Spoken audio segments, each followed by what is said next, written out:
Bonjour, je suis coach en éveil de conscience auprès des hommes et des femmes qui veulent une vie remplie de sens et d'abondance à tous les niveaux. Si c'est votre première visite ici sur ma chaîne, je vous invite à vous abonner pour avoir en priorité mes prochaines vidéos. Un point que nous avons, vous et moi, en commun, c'est que, a priori, nous voulons être heureux. Ce qui diffère entre chacun de nous, c'est le chemin que nous allons prendre et les moyens que nous allons mettre en œuvre pour atteindre ce niveau de bien-être que nous voulons tant. La première étape du changement, c'est la prise de conscience. Bien, très honnêtement, je les avais toutes, ces habitudes-là. Et c'est ce qui fait que ma vie ne ressemblait pas du tout, extérieurement certes, mais surtout intérieurement, parce que c'est ma transformation intérieure qui a été la plus importante ces dernières années. Donc, je veux vous faire profiter de ça, simplement pour allumer des voyants, des petits signaux d'alerte. Alors, ce que je vais vous demander, eh bien, c'est simplement de regarder celles qui résonnent en vous et de regarder comment vous pourriez évoluer sur cette habitude-là. L'idée, c'est pas de vous taper dessus. L'idée, c'est pas de culpabiliser parce que vous avez telle ou telle habitude. On est à l'aise là-dessus, mais c'est simplement donc d'accueillir en pleine conscience le fait que, ouais, sur ce point-là, sans doute que j'ai un peu de boulot, et puis après, ce sera l'idée de se mettre en marche, je vous en parle à la fin, mais je vous propose qu'on attaque tout de suite avec la première habitude des gens malheureux, eh bien c'est la critique. Les gens malheureux dont je faisais partie passent leur vie à critiquer et à juger les autres. Alors très clairement, on a une machine à jugement et à critique entre les deux oreilles, mais nous avons la liberté de l'activer ou non.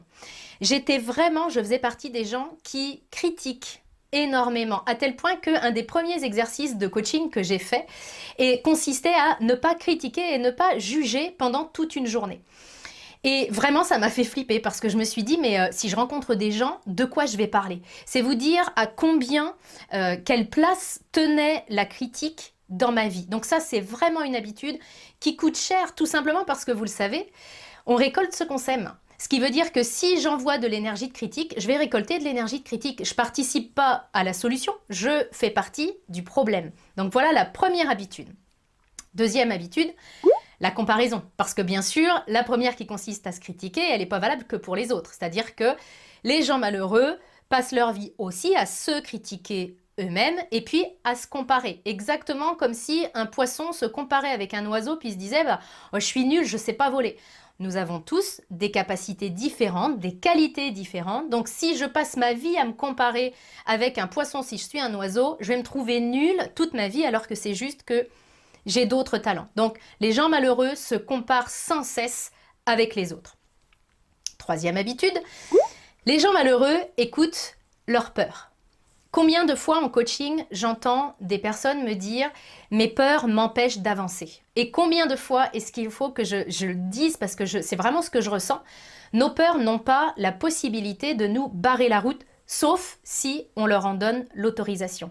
Les gens malheureux attendent que la peur s'en aille pour pouvoir agir. Et je ne sais pas si vous avez remarqué, mais ils n'ont pas fini d'attendre parce que la peur ne s'évanouit pas d'elle-même, bien au contraire, elle a tendance à grandir si jamais je l'écoute et si elle est suffisante pour me faire renoncer. Quatrième point, les gens malheureux vivent dans le passé. Ils n'ont pas apaisé leurs blessures et ils les traînent comme des casseroles et ça finit par faire du bruit quand on marche. Je suis bien placée pour le savoir, ça faisait vraiment du bruit quand je marchais avant. Parce que c'est vraiment des personnes qui, quand on est malheureux, souvent on vit dans le passé, dans les expériences qui ont été douloureuses et qui ne sont pas apaisées. On vit avec des regrets de ce qu'on aurait dû faire autrement, de ce qu'on aurait pu faire, mais pourquoi est-ce que j'ai pas fait ça? Ils sont complètement coupés du moment présent. Autre habitude, ils envient les autres. Jalouser les autres, c'est vraiment quelque chose que je faisais. Les autres femmes, notamment, celles que je trouvais plus belles, plus intelligentes, plus riches, enfin voilà, celles qui avaient tout ce que moi je pensais ne pas avoir, eh bien je les jalousais et j'étais très dure avec ces femmes-là. Et puis j'ai compris que tout ce que je jalousais, tout ce que j'enviais, je ne l'aurais jamais. C'était comme si c'était repoussant en fait. Je ne pouvais pas attirer le meilleur à moi en enviant et en jalousant les autres. Par contre, je pouvais attirer le meilleur à moi en m'inspirant des autres parce qu'il y a des réussites qui sont vraiment intéressantes et très inspirantes. M'aider à aider le plus de personnes possible, n'hésitez pas à liker la vidéo et à la partager. Je vous souhaite le meilleur, je vous retrouve très bientôt.